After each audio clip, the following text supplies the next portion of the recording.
I'm just like this silly little girl that just like dreamed up all this shit. And because of delusion and the right people in my life, I'm able to make it happen.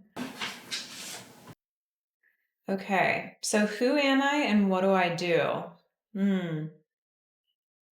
I feel like when people answer these questions, they always start with like their job or like they're a mother or they're a wife or whatever. Um, and I would say that like I am a very like free flowing person. I am just like really adventurous. This is kind of fun to say, but I, as of right now, get paid to exist. And I've been a massage therapist for 14 years, a yoga instructor for 9 years. I owned a brick and mortar business.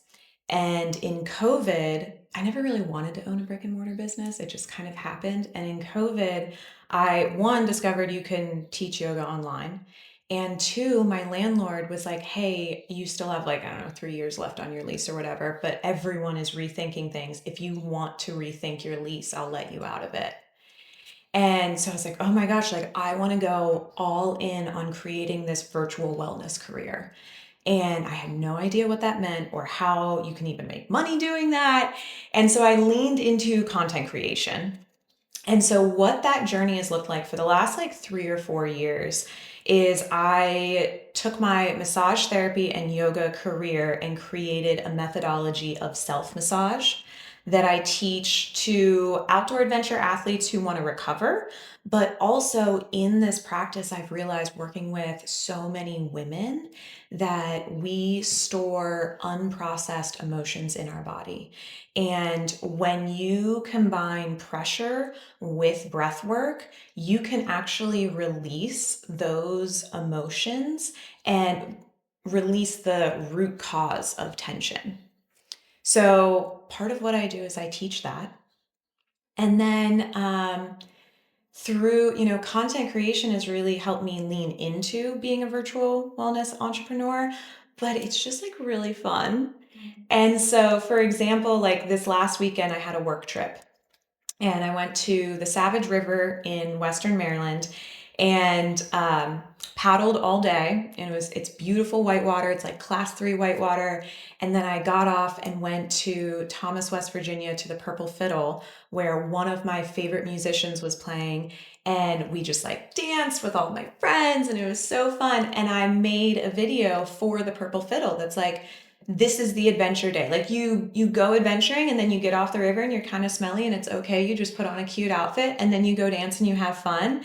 And so like that's what I would have done anyway with my weekend, but I got paid to do it. So who am I? I'm just like a little kid in a grown-up's body that really just prioritizes eating yummy snacks in pretty places and looking cute.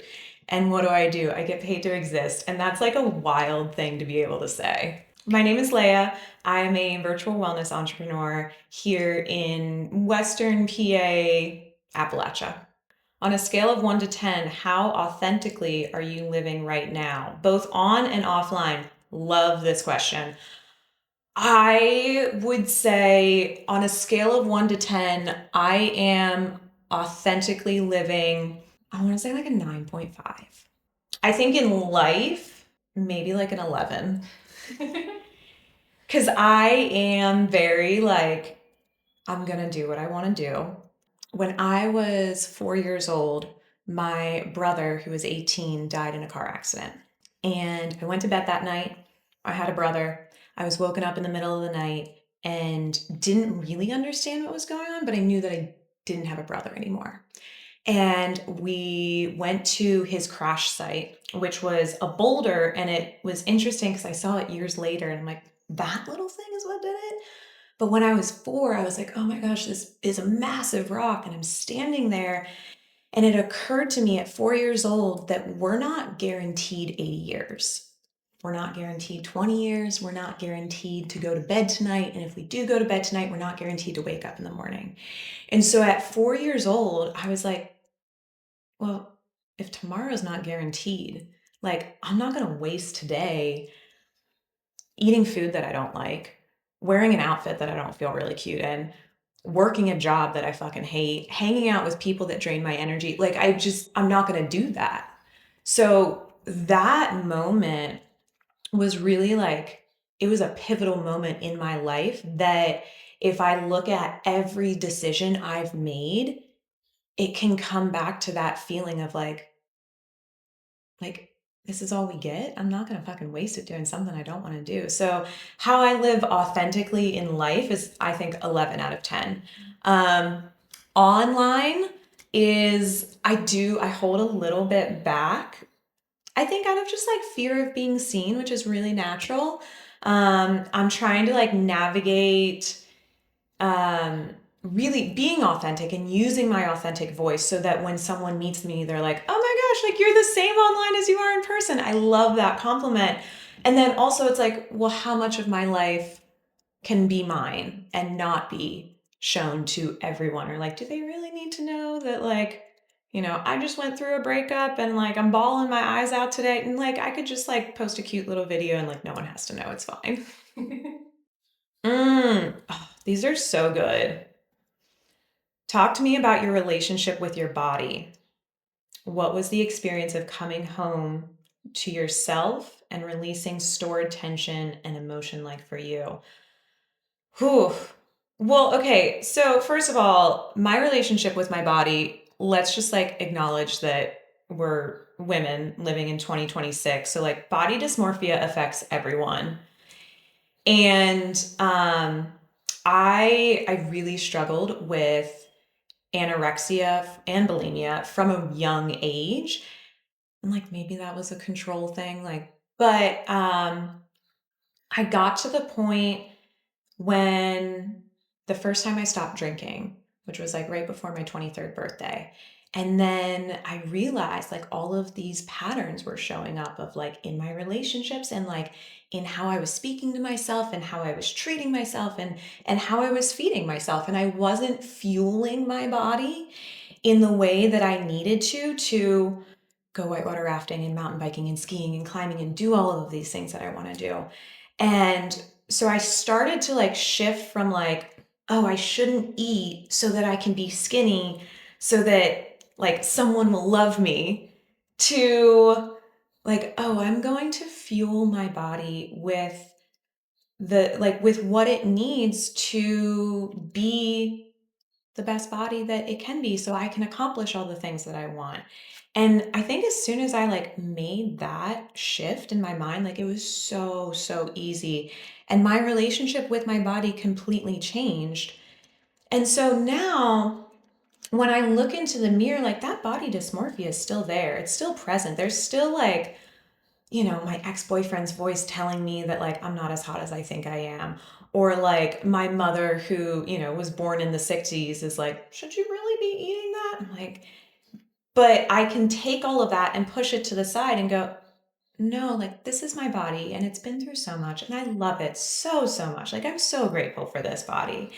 But then how that comes to like coming home to your body and releasing stored tension, that's kind of like, there's a couple levels to that. I would say one, I was really privileged as a massage therapist in COVID to understand how tension is stored in the body through emotion and stress.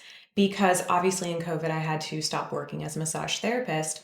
And when all of my regular clients came back to me, it didn't matter like what previous injuries they had from their unique tension pattern.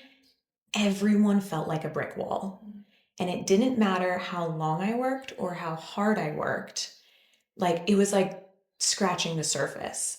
And so that's when I started incorporating breath work and meditation into the massage, which is really what like created the work that I'm doing now. Cause I was like, the clients that just wanted to lay there and not do anything, they would get off the table and they'd feel a little bit better, but their pain would come back in a day or two or three. Whereas the clients that wanted to work with me, wanted to work with their breath, could visualize what I was talking about, they would get off the table and they would be completely pain free. They would come back to me 4 weeks later and they'd be like, I'm still pain free. I'm just here to maintain this. So that was one, like, really eye-opening thing. It's like, "Oh, like, you have control over this." Like, just in case anyone doesn't know, like, you can come home to your body at any point. You can take control, you can breathe, and you can shift your state. You can release grief that is stored in your chest, or fear or trauma that's stored in your hips. So I was able to understand that. And then really, I set out on this journey to create this methodology. And silly me, I just thought, I was like going to make this decision and then everything was going to work out really well and easily with no bumps in the road. And what ultimately happened was I became pregnant very unexpectedly. I was told at 19 that I couldn't get pregnant naturally. So very, very unexpectedly pregnant. I got, oh, hypermesis gravidarum, which is like extreme sickness. So I was puking all day, every day for 4 weeks. I had a medical abortion, miscarried, bled for 6 weeks. And once I was done bleeding, I got into a car accident. I was sitting at a red light and someone blew through and hit me head on. And so it was just this like, holy shit, like all of this happened. And I was so exhausted. I was in so much pain. And like, I really needed to get a 90-minute massage every single day. But obviously, like, that's not feasible. So I took my massage therapy experience and my yoga experience, and I took the body work tools that I had, like a massage ball or a foam roller or a Theragun, and I worked on myself. And that's when I was like, oh, there's something to this. There's a methodology, there's a system of how you can move through this and how you can do it as efficiently as possible. And when I was working in my hips, there was one particular day where I hit an area of tension that was directly correlated to a sexual assault when I was 16. And I was able to let that go. And I was like, holy shit, what is this? And I was in Asheville at the time, so luckily I had a womb healer and a chiropractor and all of these healers that I could talk to and help me through this. But I was like, oh no, like this is really powerful stuff. Like I am releasing these unprocessed emotions and I am coming home to my body one step at a time. And so that was really beautiful to experience on my own. And then I created a program called Be Your Own Healer. I ran it one time. It was very focused on anatomy and recovery for athletes. And then I went to run it a second time, and that's when Hurricane Helene happened. And so when I was like supposed to be starting this program, I had no service, no power, no internet, no running water. Like obviously that didn't happen. But what I did do was recognize how stressed out everyone in the city was. And so I went to local hotspots in my neighborhood or breweries, because this is a total side tangent, but if there is ever a flood and you need water, go to a brewery because they store hundreds of gallons of water to make beer. Very helpful. So breweries became hotspots. So I would teach Be Your Own Healer at breweries. And it was just like, anyone that wants to show up, this is free. And I was trying to teach it in this like really anatomical way. And I realized these people do not give a fuck about anatomy. They just want to release this pent up stress that was caused from this natural disaster. So that gave me a different lens of like, okay, like it doesn't have to be about recovery. Like there is this emotional aspect to this. And so that really helped not only inform how I teach, but it's also my practice as well. And so that looks like, like a couple weeks ago, I went through a breakup that was like really unexpected and not really wanted.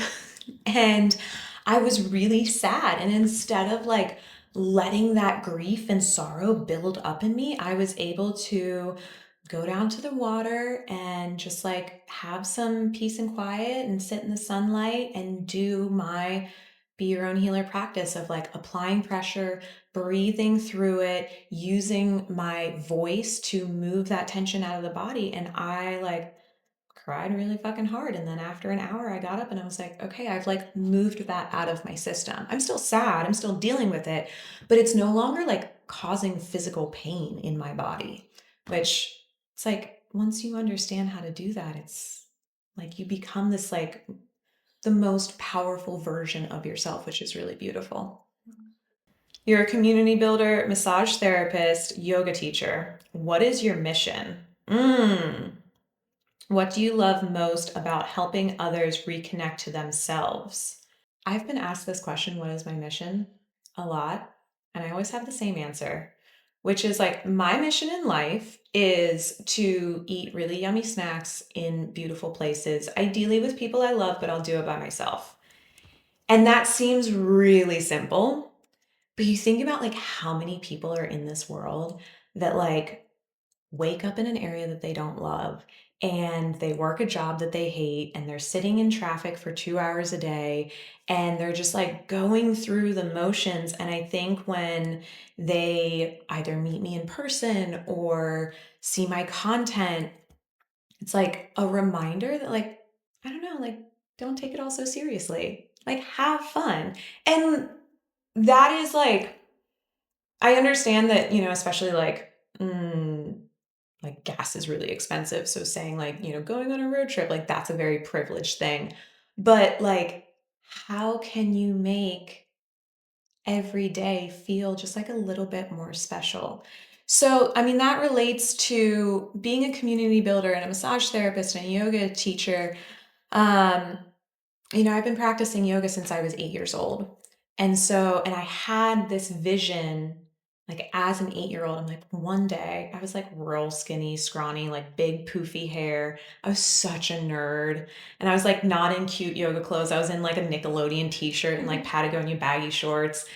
And I'm like, one day I'm going to be a total badass. And I'm going to be covered in tattoos and my hair, I don't know how, it's just going to look good. And I'm going to like have a six pack and I'm going to be tough as fuck. And I'm going to be teaching in front of like hundreds of people and just like not teaching in a sense of like, this is serious, teaching in like a sense of like, I'm going to crack jokes in the middle of teaching yoga. And it's not going to be serious. And so to be an adult now with tattoos and hair that's like doesn't look like Albert Einstein, I'm making it. I'm doing it.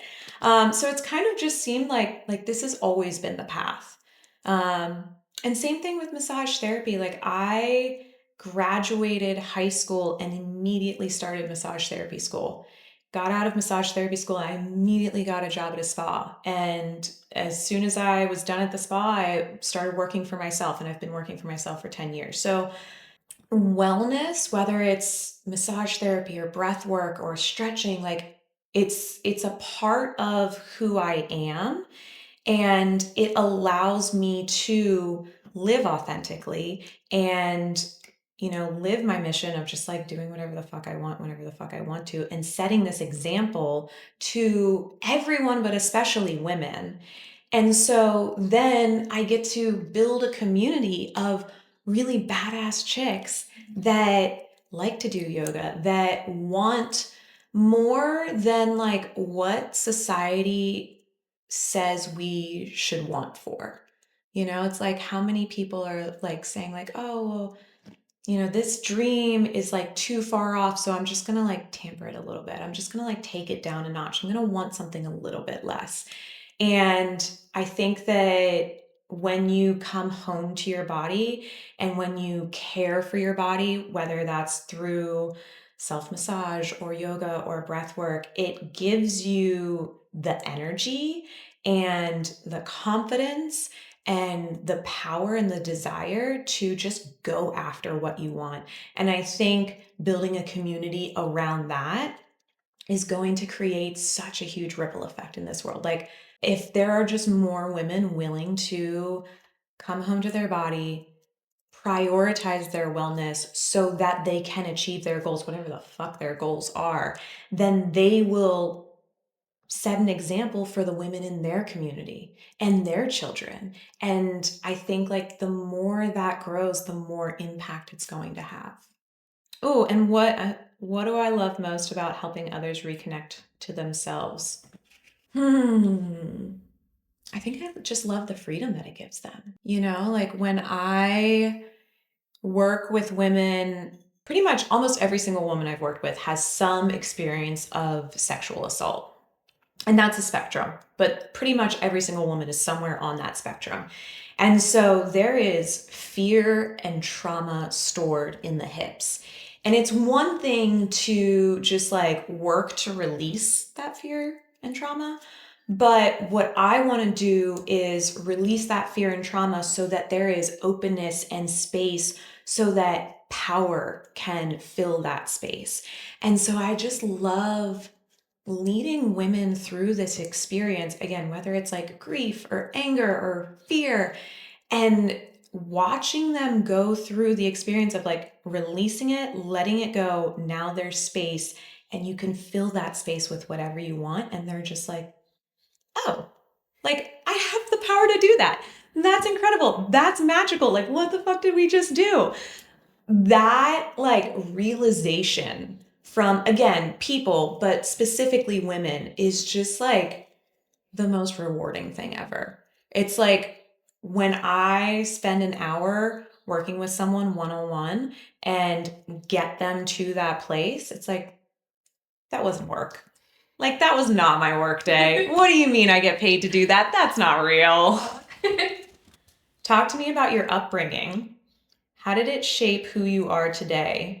What role does nature and adventure play in your life? Love this question.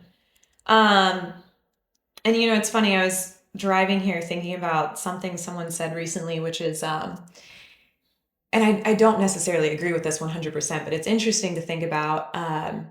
Someone said, the best thing a parent can do for a child to prepare them for life is to normalize discomfort.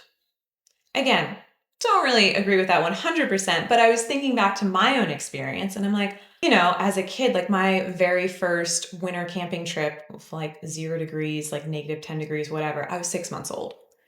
My first time whitewater rafting, I was 2 years old. I don't remember learning to ski like at all. That happened way young. I think the first time I was in a kayak, I was probably 4 years old. And so on one hand, like that's amazing, like that's magical. And I have such a high requirement for magic in my everyday life because of that experience. The flip side of that is like, as a kid, I've been really fucking cold. I have been really scared. I have been like in, a life-threatening situation more times than I can count before the age of 10 because of like what my parents did and how they drug me along. One thing that like the story I love to tell is my dad and I put on the Cheat Canyon, which is in West Virginia. And it's like a class 3 river. It was like, I don't know, 70 degrees and sunny when we put on. The level was really good. It was easy. And then once we were on the river, it started raining and it was pouring down rain to the point where the river rose like a foot or two to a pretty dangerous level. And the temperature dropped. Now, I don't remember this, but my dad was like, it was snowing when we took off the river. And we're sitting above the last biggest rapid. And my dad's like, I need you to get your ass in your seat and paddle like you're a fucking adult. And I was like 8 at the time. And he's like, because if you don't, we're going to swim. And if we swim, this is a bad situation. And that was like really uncomfortable for me to deal with, obviously, as a kid. But then, flash forward 15 years and I'm like going to give my 2-week notice at the cushy resort spa that I worked at with like my full benefits and everything to take a chance on myself to be self-employed. Like that was uncomfortable. And I had a moment of like, before walking into my manager's office, of like stopping at the door. I'm like, do I really want to do this? Like, this is scary. This is uncomfortable. And it's like, fuck yeah, I want to do this, obviously. So So my upbringing in this like really beautiful natural environment, it was really amazing, but it was also really fucking uncomfortable. And now as an adult, like I am so used to discomfort, it does not faze me. And I, again, don't know if I agree with the logic 100%. Like there were some aspects of my childhood where I'm like, that was really fucking hard to go through. But now as an adult, I'm really, really grateful for it. Yeah. Um, Being able to piece out like little bits of magic wherever you are. Like, we're here in Pittsburgh and it's a city. Like there might not seem like there's a whole lot of nature, but like you can go to the point and you can go rollerblading. Like that's so fun. Like you can go to Mount Washington and you can watch the sunset over the city. Like that is stunning. Like how can we like piece out these little bits of magic and incorporate them into our every single day? And then just like you look back and you're like, oh my gosh, I have all of these amazing memories. It's been a really good life. Ooh, van question. You're building out a van with your dad right now. Tell me about that. What are your goals? What kind of life are you creating for yourself? So we chatted about this a little bit. My dad, one of his businesses is he builds out he builds custom built travel vans. There we go. And the custom is the key because you can, so many people have all of these different goals that they want van life to fit for them. So being able to say, like, I don't want a microwave, I want an oven. I want a closet. I would rather have a smaller bed and a bigger closet because I'm taking this van and I'm traveling across the country, I don't know, maybe further if I can, to teach at yoga festivals, to connect with people, and really use it for my business. So that's been really, really fun. It's been interesting watching him, like, with his previous builds, like I've kind of gotten an idea of the flow that he works at. And then now I get to be in the design process and I get to say, like, one thing is like he loves using the hardest wood in the world from Brazil. That's unnecessary. I'm like, I'm going to use plywood. It's cheaper. All right. And I'm going to get one of my really beautiful artistic friends to like draw something on it and it's going to look cute. It's going to do the purpose. Like it'll be fine. So it's fun to build that out. It's a fun project to do with my dad, especially because, I think he's owned his own business since he was 22, and I started my first business when I was 23. So he's very much like, he's never had a boss. He's always right. He's always like, and I'm kind of the same way, but now like I am his client. So like I get to tell him what to do. I'm like, no, there will be a closet and it's going to be awesome. At one point, I was like, I also want a bathtub in there. And he's like, that's so unrealistic. So it's fun to like bicker back and forth with him. Like, that's such a weird thing to say, but like, it really is just like, he's so analytical and he's so logical. And I get to just like tell him my crazy dreams. And he's like, well, like, okay, all right. Like, we'll shift some things around and we'll make it happen. So it's been a really interesting process, and I'm really excited to have a van that, like the sleeping quarters are really small. The kitchen is going to be really small. I'll have a shower in there, which I love. I will have a closet. I will have space to roll out my yoga mat on the inside so that if it's raining, I will always have a space to do yoga. That was like, I'm like, I need that. I will not compromise on that. And then we're working with someone to do a custom built rack, which is actually already on the van. And so when I was talking to that guy, he was like, well, do you want like, you want all these holes so that you can strap gear down? And do you want a solid platform in the middle so that you can do yoga? And I was like, yeah. So now I'm going to have this beautiful van. I'm going to drive it to wherever, Yosemite, let's say, post up and have like a drone taking video of me on my roof doing yoga, teaching a class for the online community that I'm building with this beautiful background. It's like, how is that real life? You know, like I'm just like this silly little girl that just like dreamed up all this shit. And because of delusion and the right people in my life, I'm able to make it happen. So we're working on it. Yeah, and like as far as like what kind of life am I creating for myself? I mean, if I look into like 10 years from now, I can't tell you if I'm going to have a kid or not. I can't tell you if I'm going to have a partner or not. I can't tell you where I'll be living, but I can tell you that in the winter I'm going to be skiing. In the summer I'm going to be whitewater rafting. In the spring, I'm probably going to be trail running. In the fall, I'm probably going to be rock climbing. And, you know, I'll get in some mountain biking in between. And so, like, and I'm going to love what I do for work. I don't know about details, but I know how it's going to feel, and it's going to feel really good. If your younger self was here with us right now, ooh, what would you say to her? I think if my younger self was here, I would tell her, baby, it's gonna be okay. You just gotta hold on, it'll be okay. I mentioned like something about my hair looking like Albert Einstein earlier. And it really did. It really, really did. I had no idea how to care for my hair. It's like really coarse and dry.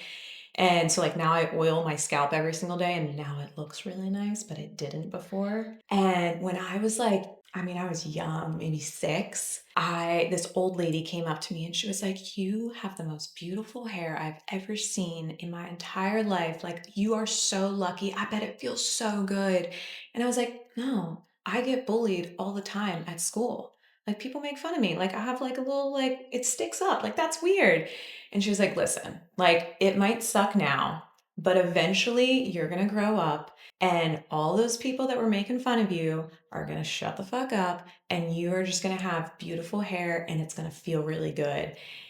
And I think about that now. Like, I think about 25 years ago, this old lady telling me, like, just chill out, it'll be fine. And if I could go back and tell my younger self anything, it would be like, yeah, like, chill out. Like, people are going to make fun of you because like you're really, really skinny, but then like you're going to be 30 with a hot bod. Like, people are going to make fun of you because you have Albert Einstein hair, but like it's going to work out. And like people are going to make fun of you because you're fucking dyslexic, but like it turns out like that doesn't really matter when you're a massage therapist. Like, there are all these things that I was so worried about as a kid. Like, I don't know, like getting a C in English. And I'm like, how am I going to get accepted into college? And then I'm never going to be successful. And it's like, oh my God, that doesn't matter. Like, it just doesn't.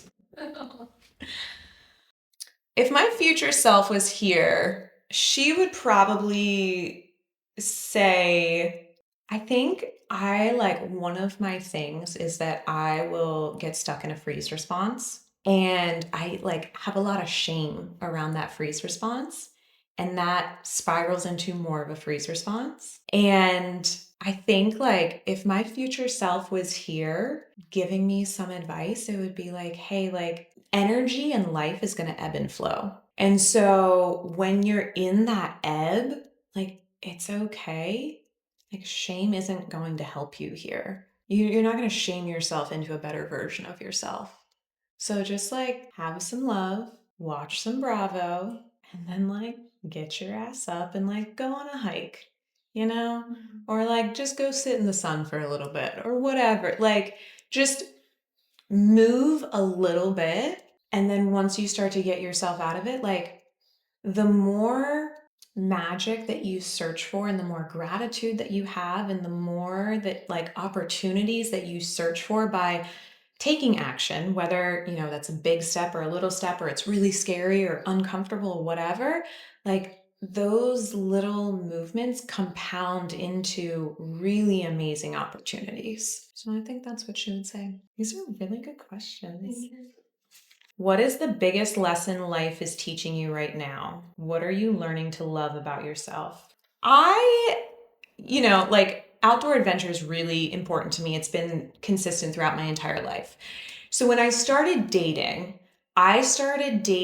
for hobbies. Like, they have to paddle the upper yacht, they have to trad climb at Seneca, and they have to be able to teleski. And then, like, once you check all those boxes, like, are you hot and not an asshole?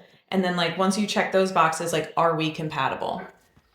And my last relationship was like the epitome of everything I thought I wanted. He checked every single box. And yet, like, our morals, our values, our beliefs, and like how we wanted to be in life was not compatible at all. And that was really hard to accept. And to accept that, like, oh my gosh, like, here's this person that would fit perfectly into my life, except for, like, like, everything about them. And I literally had this epiphany. What if, and this is a crazy idea, what if instead of dating for hobbies and hoping that we're compatible, what if I just like found someone who already matched my values and morals and beliefs, and there was already an intellectual connection? And then, like, if they didn't do all the things that I do, like, I don't know, we'll figure it out. I've never dated someone that, like, isn't in the outdoor industry. And it kind of, like, narrows down who I can pick from. I'm like, why have I not considered this before? I've never, like, dated someone in a city. I'm like, I would love to date a woman. So then I go to a town that only has 3 chicks. They're all straight. I'm like, I'm just having a really difficult time. So, like, what is the biggest lesson in life right now? It's like, maybe everything I thought that I wanted, like, I got everything I thought that I wanted, and it wasn't it. So maybe I just, like, throw that list out the fucking window and say, fuck it, like, let's see what comes up. And what am I learning to love about myself? I think that I'm learning to love my executive dysfunction and my dyslexia and my, like, undiagnosed ADHD, like, all of these things that I thought were, like, holding me back from being, like, a professional and a serious adult. It's like, the reality is, like, I don't really want to be a serious adult. I have no interest in that. And actually, like, if I was a serious adult, I probably would not be getting paid to make a cute little video of me going whitewater rafting and then dancing all night with my friends. Like, a serious adult would not even come up with that idea. Like, it has to be, like, a weird little kid in a grown woman's body to, like, come up with something that silly. And so I really love that about me. How has it felt to be seen in this way today? Biggest takeaway and any final thoughts? No, this has been really lovely. Like, your questions are so thoughtful, and I can tell that, like, you really take the time to want to get to know someone, and that's really beautiful. And it's been fun to just, like, sit here and chitty chat and be able to share a little bit about um not just, like, where I am now, but also my upbringing and how I got to be here. And yeah, it's just been, like, a really fun experience. And um, I think my biggest takeaway is just, like, reiterating the last question to you. Like, the biggest lesson in life is, like, maybe everything I thought I wanted is not it. And so I should, like, open up to anything being possible. And just, like, hearing that, like, mirrored back to me, it's like, yeah, no, that's a good idea. Yeah, what do I want to say to someone watching this? I guess, like, I would say that literally anything is fucking possible. Like, whatever you think your possibilities are is, like, the limitations of your imagination. And really, like, the opportunities in this world, in this universe, are 10 times that, a million times that. And so if you have an idea, it doesn't matter how crazy it is, like, you can make it happen. And just because it doesn't happen overnight doesn't mean it's not going to happen ever. And having delusional faith in yourself and your dream can really get you far. Thank you, Leah. Yeah, thank you.